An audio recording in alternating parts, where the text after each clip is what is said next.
මේ ඉන්නේ රයිගමයයි ගම්පලයයි. මේ දෙන්න හොඳ යාළුවෝ. ඒ වගේම දෙන්න පොඩ්ඩක් විතර කපටි.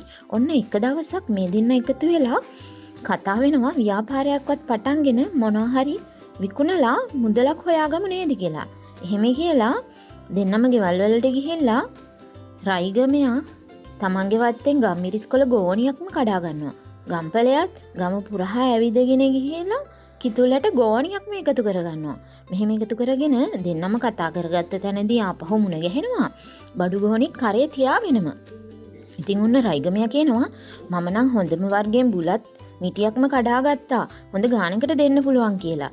ඉතින් hina වෙච්ච ගම්පලයා කියනවා මාත් හොඳ පුවක් ගෝණියක් හොයාගත්ත ගම පුරාම ඇවිදලා.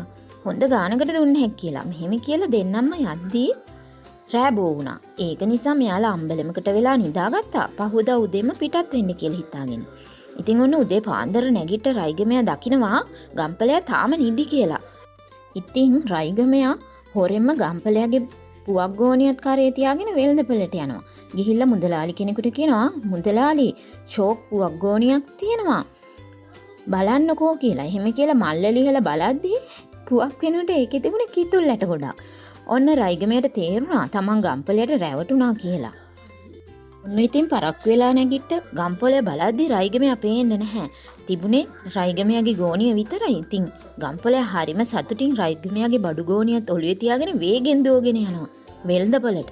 ඉක්මනට මේ ටික විකුණලා සල්ලි කරගන්න. ඉතින් රයිගමයාට වුණෙත් එච්චරම තමයි. මල්ල ඇරලා බලද්දි ඒකේ තිබ්බේ බුලත් වෙනුවට ගම්මිරිස්කොළ ගෝණියක්. ඉතින් අන්තිමේදී රයිගමයටත් තේරුණා තමන් ගම්පොලයට රැවටිලා කියලා. අන්තිමේදී දෙන්නට රැවටිලා කියලා දෙන්නම තේරුම් ගත්තා. වංචා කරන්න ගිහිල්ලා දෙන්නම ලැජ්ජාවටත් දුකටත්පත් වුණා. යාළුකමත් නැති වුණා.